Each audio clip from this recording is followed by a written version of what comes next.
వెడమ బొజ్జు గారు వేదిక మీదకి రావాల్సిందిగా సాధారణంగా ఆహ్వానిస్తున్నాం. కిస్లాపూర్ దర్బార్ కార్యక్రమానికి మరి ముఖ్య అతిథిగా వచ్చినటువంటి తెలంగాణ రాష్ట్ర మంత్రివర్యులు సీతక్క గారికి, అదేవిధంగా ఎంపీ సోహెల్ బాబురావు సార్ గారికి, అక్కడ ఒకవైపు బడ్జెట్ సమావేశాలు నడుస్తుంటే మరి సమావేశాలు ఉన్నప్పటికీ కూడా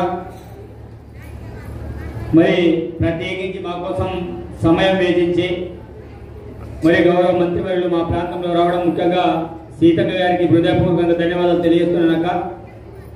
ఎందుకంటే ఈ కార్యక్రమానికి దేవాదాయ శాఖ మంత్రివర్యులు కొండ సురేఖ గారు కావచ్చు, అదేవిధంగా మిగతా వైద్య శాఖ మంత్రివర్యులు దామోదర్ రాజనరసింహ గారు కావచ్చు, మిగతా చాలామంది మంత్రివర్యులు ఈ ప్రాంతానికి వచ్చేటి వాళ్ళు ఉండే. కానీ అసెంబ్లీ సమావేశాలు ఉండడం వల్ల వాళ్ళందరూ కూడా రాలేకపోయారు. కాబట్టి ఈ ప్రాంత ప్రజలందరికీ వాళ్ళ పక్షాన, రాష్ట్ర ప్రభుత్వ పక్షాన శుభాకాంక్షలు తెలియని వాళ్ళందరూ కూడా తెలపడం జరిగింది. కాబట్టి కాంగ్రెస్ పార్టీ ఎవరైతే అతిరథ మహారథులు మంత్రివర్యులు ఉన్నారో వాళ్ళ పక్షాన కూడా మీ అందరికీ హృదయపూర్వకంగా ధన్యవాదాలు తెలియజేస్తూ, అక్క ఈ ప్రాంతంలో ఆసియా ఖండంలో అతిపెద్ద జాతర ములుగు జాతర అయితే, మరి తెలంగాణ రాష్ట్రంలో రెండవ జాతరగా పిలువబడే కిస్లాపూర్కి మరి ఈ జాతరలో ఉన్నటువంటి సమస్యల విషయంలో మీకు చాలా స్పష్టంగా చెప్పడం అనేది జరిగింది.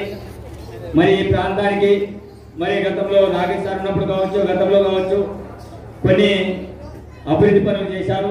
దాంతోపాటు ఈ గర్భగుడి విషయం కావచ్చు, ఇంతకుముందే నాగేశ్వర చెప్పినట్టు స్వయంగా వాళ్ళు విశ్రమ పరివారలే స్వయంగా వాళ్ళు గుడి నిర్మాణం చేపట్టడం అనేది జరిగింది. మరి వాళ్ళు గౌరవ సీఎం గారిని కలిసిన తర్వాత ఈ ప్రాంతానికి సంబంధించిన కొన్ని సమస్యలు మిశ్రమ వంశస్థులందరూ కూడా వివరిస్తే, మరి ఈ నెల 2వ తారీఖు నాడు గౌరవ ముఖ్యమంత్రి రేవంత్ రెడ్డి గారు వచ్చి మరి ఈ యొక్క జాతర మిగతా అభివృద్ధి పనుల కోసం 6 కోట్ల నిధుల్ని విడుదల చేయడం అనేది జరిగింది. దాంతోపాటు అడిషనల్ 1 కోటి రూపాయలు బయట ఏవైతే టాయిలెట్ బాత్రూమ్ కావచ్చు, అదేవిధంగా జాతర నిర్వహణ కోసం కావచ్చు డబ్బులు ఖర్చు పెట్టాలని 1 కోటి రూపాయలు రిలీజ్ చేయడం అనేది జరిగింది. కాబట్టి గౌరవ ముఖ్యమంత్రి వారికి తప్పకుండా ఖానాపూర్ నిధుల పక్షాన, ఆదిలాబాద్ జిల్లా పక్షాన సీతక్క గారికి, ముఖ్యమంత్రి గారికి హృదయపూర్వకంగా ధన్యవాదాలు తెలియజేస్తున్నాం. ఎందుకంటే 2వ తారీఖు నాడు ఈ జాతరతో పాటు ఈ ప్రాంతంలో తాగునీరు అందించాలి. చాలా గ్రామంలో తాగునీరు రావడం కష్టంగా ఉంటుంది.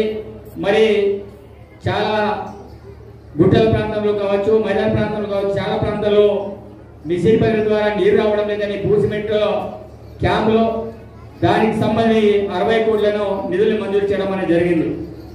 అదేవిధంగా ఈ ప్రాంతంలో విద్యాపరంగా డెవలప్మెంట్ కావాలనే ఆలోచనతో మరి 10 కోట్ల గురుకుల కోసం మొన్న శాంక్షన్ చేయడం అనేది జరిగింది. అదేవిధంగా అక్క ఈ ప్రాంతంలో మరి అనేక సంవత్సరాల నుంచి ఈ ప్రాంతంలో గిరిజన విశ్వవిద్యాలయం కావాలని ఈ ప్రాంతంలో పోరాటాలు జరుగుతున్నాయి. ఆ పోరాటంలో నేను కూడా జిల్లా కన్వీనర్గా ఆ రోజుల్లో విద్యార్థి ఉద్యమాల్లో పనిచేసిన. మరి ఉమ్మడి ఆదిలాబాద్ జిల్లా వ్యాప్తంగా బస్సు యాత్ర కావచ్చు, పాదయాత్ర కావచ్చు, అనేక రకాల కార్యక్రమాలు చేశాం. కానీ పోయినసారి ఆ యొక్క గిరిజన విశ్వవిద్యాలయాన్ని మీ నియోజకవర్గమైన ములుగురికి తీసుకెళ్లడం అనేది జరిగింది. మరి ఆ రోజుల్లో మాజీ ముఖ్యమంత్రి వర్యులు కేసీఆర్ గారు జోడిగట్టొచ్చి మరి ఉట్టూరు కేంద్రంగా ఏర్పాటు చేస్తామని చెప్పడం అనేది జరిగింది. సరే, ఏర్పాటు చేయలేకపోయారు. కానీ ఇప్పుడు మన ప్రభుత్వమే కాబట్టి మొన్న కూడా గౌరవ ముఖ్యమంత్రికి దృష్టికి తీసుకెళ్లడం అనేది జరిగింది. మరి ఉట్టూరు కేంద్రంగా భూమి కూడా మాకు ఆల్రెడీ అలాట్మెంట్ అయి ఉన్నది. ఆ భూమిలో ఏదో ఒక శాఖని మా ప్రాంతంలో నర్సింగ్ కళాశాల కావచ్చు, ఎందుకంటే ఈ ప్రాంతంలో ఏమేమి చేయాలన్నా ఎక్కడో గుంటూరు, నల్గొండ, ఎక్కడో వేరే ప్రాంతాలు పోయి మా అమ్మాయిలందరూ కూడా దూర ప్రాంతాలు పోయి నర్సింగ్ కావచ్చు, జేఎన్ఎం కావచ్చు, అవన్నీ కూడా అక్కడ పోయి నేర్చుకుంటారు. ఏ ప్రాంతంలో ఏదో ఒక శాఖని మా ప్రాంతంలో ఏర్పాటు చేయాలని కోరుకుంటున్నాం అక్క. అదేవిధంగా మరి మొన్న డెవలప్మెంట్తో పాటు మరి ఇంద్రవీళ్ళ స్తూపానికి 1 కోటి రూపాయలు రిలీజ్ చేయడం అనేది జరిగింది. మరి ఆ కుటుంబాలకి మరి ఒక కుటుంబానికి జాగతో సహా మరి ఇల్లు కట్టడానికి 5 లక్షల దాంతోపాటు ఒక లోన్ని అలాట్మెంట్ చేయడం అనేది జరిగింది. సుమారు ఒక్కొక్కరికి 20 లక్షల చొప్పున మరి అమరులైన కుటుంబాన్ని గుర్తించడం జరిగింది. అదేవిధంగా ఇంకా కొంతమంది కుటుంబాలు ఉన్నాయి. మరి 15 మంది ఏర్పాటు చేయడానికి కారణం ఏంటంటే ఆ రోజుల్లో పోలీస్ రిపోర్ట్ కావచ్చు, అదేవిధంగా సంఘ నాయకులు ప్రతి సంవత్సరం ఇంతమంది మృతి చెందారని కరపత్రాల్లో ముద్రించడం కావచ్చు, దా బేస్ చేసుకొని పోలీసు వాళ్ళు కావచ్చు, అదేవిధంగా కలెక్టర్ గారు కావచ్చు పూర్తి స్థాయిలో నివేదికలు తీసుకొని మరి వాళ్ళందరికీ మరి ఎంపిక చేసి వాళ్ళు ఇవ్వడం అనేది జరిగింది. కానీ ప్రజా సంఘాల తరఫున మళ్ళీ కొంతమంది ఇంకా చనిపోయిన వాళ్ళు ఉన్నారు. ఆ రోజుల్లో పోలీసులకు భయపడి మరి బయట రాలేక కొంతమంది ఎప్పుడో ప్రభుత్వ పరంగా సంక్షేమ పథకాలు ఇస్తున్నారంటే కొంతమంది వస్తువులు వాళ్ళందరినీ కూడా కొందరిని పాయింట్అవుట్ చేసి అలాంటి వాళ్ళని కూడా ఇప్పించే ప్రయత్నం చేయాలని, అదేవిధంగా ఏ ప్రాంతంలో మరి నాగరాజ్ గారు సర్పంచ్ గారు చెప్పారు 15 కోట్లు డబుల్ రోడ్ చేయాలని మనం ప్రతిపాదన పెట్టినాక మీకు ఇంతకుముందే చెప్పినా మరి ఆ యొక్క డబ్బులు మిగతా రోడ్లు ఎక్కడైతే రోడ్లు కొంత మాడిఫికేషన్ ఉన్నటువంటి బడ్జెట్ ని ఈ ప్రాంతంలో ప్రతి సంవత్సరం రాకపోవాలి ఇబ్బంది పడుతుంది అనే ఉద్దేశంతో డబుల్ రోడ్ ఏర్పాటు చేయాలి, మధ్యలో సెంట్రల్ లైటింగ్ ఏర్పాటు చేయాలని ఆలోచనతో ఆ ప్రపోజల్ పెట్టించడం అనేది జరిగింది. తప్పకుండా దాని యొక్క ఇమీడియట్ దానికోసం కూడా రిలీజ్ చేయేటట్టు ఇచ్చేస్తారని, అదేవిధంగా హెల్త్ విషయం మరి నిజంగా ఏ ప్రాంతంలో తెలంగాణ రాష్ట్రంలోనే మొట్టమొదటి డయాలసిస్ సెంటర్ టీ హబ్ కేంద్రాన్ని ఈ రోజు మంత్రివర్యులు సీతక్క గారి ద్వారా ప్రారంభించడం జరిగింది.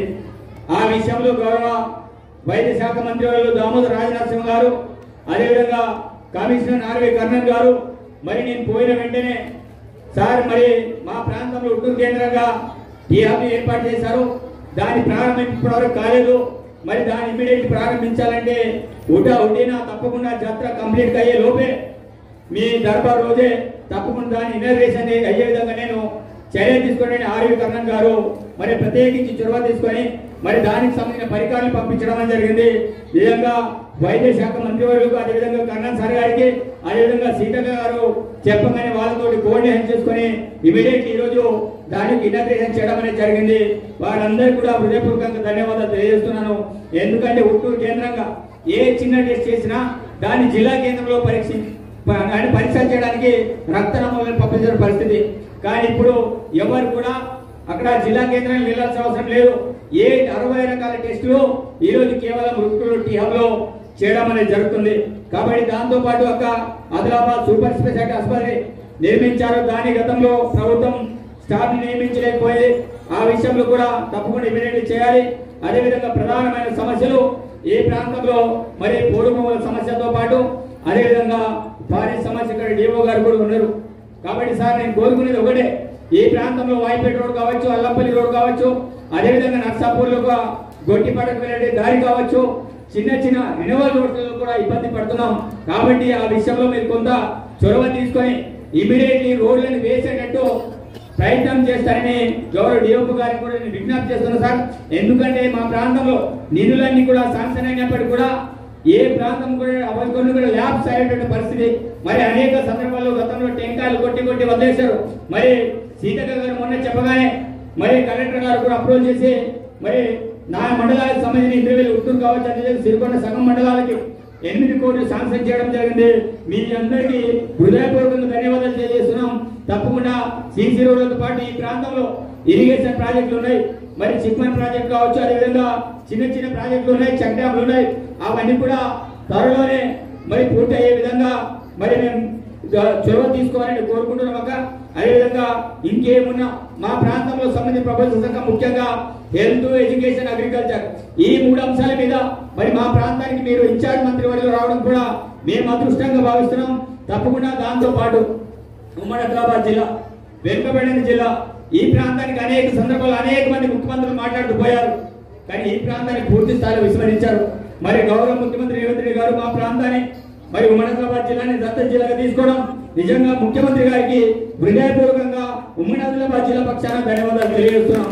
తప్పకుండా మాకు నమ్మకం, విశ్వాసం ఉంది. ముఖ్యమంత్రికి మొట్టమొదటిసారి నాడు పిసిసి హోదాలో మా ప్రాంతంలో వచ్చారు, మరి సెకండ్ సారి ముఖ్యమంత్రి హోదాలో మా ప్రాంతానికి వచ్చి తన యొక్క అభివృద్ధికి సంబంధించిన శ్రీకారిని ఈ ప్రాంతంలో చుట్టడం నిజంగా ఈ ప్రాంత వాసులుగా మేము గౌరవపడుతున్నాం, అభినందిస్తున్నాం. తప్పకుండా ఈ ప్రాంతాన్ని విద్య, వైద్య, వ్యవసాయ పరంగా డెవలప్మెంట్ చేయాలని, తప్పకుండా మీ ప్రేమ ఎల్లప్పుడు ఇలాగే ఉండాలని, అదేవిధంగా మీరు కష్టకాలం నుంచి బయటించిన వ్యక్తులు. మరి మీ తమ్ముడుగా ఈ ప్రాంతంలో ఈ ప్రాంతానికి నేను కూడా ఎమ్మెల్యేగా ఉన్నా. మరి నేను కూడా అనేక కష్టాల నుంచి బయటించిన వ్యక్తిని, కష్టాలు తెచ్చుకునే వ్యక్తులం. కాబట్టి ఏ చిన్న చిన్న సమస్యలు మీ దృష్టికి తీసుకొస్తామక్క, ఏదున్నా మీరే అన్ని రకాలుగా చూసుకోవాలని కోరుకుంటూ తప్పకుండా ఈ ప్రాంతం మీద ప్రత్యేకమైన చొరవ చూపాలని కూడా విజ్ఞప్తి చేస్తున్నాను. అదేవిధంగా డిఎఫ్ఓ గారిని కోరుకున్నది ఒకటే, గతం ఉన్నటువంటి పిఓ వరుణ్ రెడ్డి గారు చాలా మా ప్రాంతంలో 3 ఫేజ్ కరెంట్ లైన్ ని మరి శాంక్షన్ చేయించారు గిరి వికాసం కింద. మరి వాళ్ళందరూ కూడా ఆ రోజులు బోర్వేలు వేయడానికి అవకాశం ఇచ్చారు. కానీ ఈ రోజు 3 ఫేజ్ వేయడానికి మాత్రం ఇబ్బందులు పడుతున్నారు. ఇది మంచిది కాదు. కాబట్టి ఇమీడియట్లీ 3 ఫేజ్ విషయంలో అంటే ఈ రూల్స్ మీకు ఉంటాయి కావచ్చు, కానీ ఈ రోజు ఆ గ్రామాలన్నింటినీ కూడా మనం రీహాబిలిటేషన్ చేయలేం. కాబట్టి తప్పకుండా వాళ్ళకి ఏదైతే ప్రభుత్వ పరంగా చూడండి 3 ఫేజ్ కరెంట్ లైన్ ఉన్నారో వాళ్ళు నిన్న కూడా మా దగ్గర రావడం అనేది జరిగింది. కాబట్టి ఆ విషయంలో మీరందరూ కూడా తప్పకుండా పార్టీకి సంబంధించిన అంశం కాబట్టి దాన్ని చొరవ చూపుతారని ఆశిస్తూ, అదేవిధంగా పోడు భూములు కావచ్చు, అదేవిధంగా అగ్రికల్చర్ కావచ్చు, ఎడ్యుకేషన్ తో పాటు మిగతా అన్ని అంశాల మీద దృష్టి సారిస్తూ అక్క ఉమ్మడి ఆదిలాబాద్ జిల్లా నుంచి నిజంగా అందమైన జిల్లా, వెనుకబడిన జిల్లాతో పాటు ఈ ప్రాంతంలో ముఖ్యమైన చారిత్రకమైన కట్టడాలు ఉన్నాయి. ఈ రోజు జోడీఘాట్ కావచ్చు, అదేవిధంగా గాంధీ కిలా కావచ్చు, అదేవిధంగా నాగపూర్ కెసాపూర్ కావచ్చు, అదేవిధంగా జలపాతం, అదేవిధంగా అక్కడ లంబాడి సోదరులకు సంబంధించిన బీపూర్కి సంబంధించిన సేవలకు సంబంధించిన కావచ్చు, అదేవిధంగా ఈ ప్రాంతంలో మరి కాకుబాయి కావచ్చు, మరి వాటర్పాలెంలో మిట్టె జలపాతం, వచ్చేరి జలపాతం, అదేవిధంగా కింద పోతే మన మిట్టె జలపాతంతో పాటు మిగతా సముద్రగుండం కావచ్చు, చాలా రకాల జలపాతాలు ఉన్నాయక. అదేవిధంగా కబోర్డ్ టైగర్ జోన్ మా ప్రాంతంలో ఉన్నది, అదేవిధంగా ప్రాజెక్టులు ఉన్నాయి. ఇక్కడ మీ హయాంలోనే అంటే మన హయాంలోనే తప్పకుండా ఒక టూరిస్ట్ ప్రాంతంగా ఉమ్మడి ఆదిలాబాద్ జిల్లాని తీర్చిదిద్దాల్సిన అవసరం ఉంటుంది. తప్పకుండా ఈ ప్రపోజల్స్ అన్ని కూడా తయారు చేసే విధంగా మీరు చొరవ చూపాలని, తప్పకుండా ఈ ప్రాంతానికి విద్య, వైద్య, వ్యవసాయ పరంగా పూర్తి స్థాయిలో డెవలప్మెంట్ చేస్తారని, అదేవిధంగా మా మిత్రులందరూ కూడా చాలా మంది చెప్పారు. జియో నంబర్ 3 గురించి మాట్లాడారు. అదేవిధంగా చాలా మంది కానిస్టేబుల్ యొక్క డైలీ పొద్దున్న లేస్తే ఒక 50 ఫోన్లు, ఆఖరికి నేనైతే ఇప్పుడు విసిగి తిట్టే పరిస్థితి వచ్చింది. ఎందుకంటే 46 బాధితులు పొద్దున్న నుంచి మొదలుకొని సాయంత్రం వరకు ఒక 50 నుంచి 100 ఫోన్లు చేస్తున్నారు. కాబట్టి ఆ సమస్యలో చాలా మంది కానిస్టేబుల్ బాధితులుగా బాధపడుతున్నారు. 46 జియోతో పాటు 317 జియో, ఆ నాటి ప్రభుత్వం ఏ ఉద్దేశంతో ఆ జియో 317 తీసుకొచ్చిందో మాకు తెలియదు. కానీ ఈరోజు చాలా మంది ఈ ప్రాంతంలో సఫర్ అవుతున్నారు. ఈ విషయాన్ని కూడా మీరు కంపల్సరీ ముఖ్యమంత్రి దృష్టికి తీసుకెళ్లాల్సిన అవసరం ఉంది. తప్పకుండా మీరు మీకు తోడుగా మమ్మల్ని పిలిచినా నేను కూడా వస్తా ఈ ప్రాంతానికి సంబంధించిన సమస్యల విషయంలో. కాబట్టి ఆ విషయంలో కూడా 317 విషయంలో కూడా కొంత మనం మాట్లాడితే బాగుంటది. ఎందుకంటే కేవలం ఉపాధ్యాయులే కాదు, ఈ రోజు పోలీసు వాళ్ళు కూడా ఈ రోజు ధర్నాలు చేసిన పరిస్థితి ఈ రోజు మనం చూస్తున్నాం. ఎందుకంటే మీరు మొన్న వచ్చినప్పుడే పోలీసు వాళ్ళందరూ కూడా మీ దగ్గర వచ్చి పడుతున్నారు. అక్క 370 రద్దు చేయండి, అదేవిధంగా ఎంప్లాయీలు కావచ్చు, ఉద్యోగ ప్రతి ఒక్కరు కూడా 370 బాధలు చాలా మంది ఉన్నారు. కాబట్టి 370 విషయంలో కూడా మనం మాట్లాడితే బాగుంటుందని తెలియజేస్తూ, మీరు ప్రత్యేకించి ఈ రోజు టైం కేటాయించి ఈ ప్రాంతానికి రావడం మీకు హృదయపూర్వకంగా ధన్యవాదాలు తెలియజేస్తూ సెలవు తీసుకున్నాను. ధన్యవాదాలు అక్క.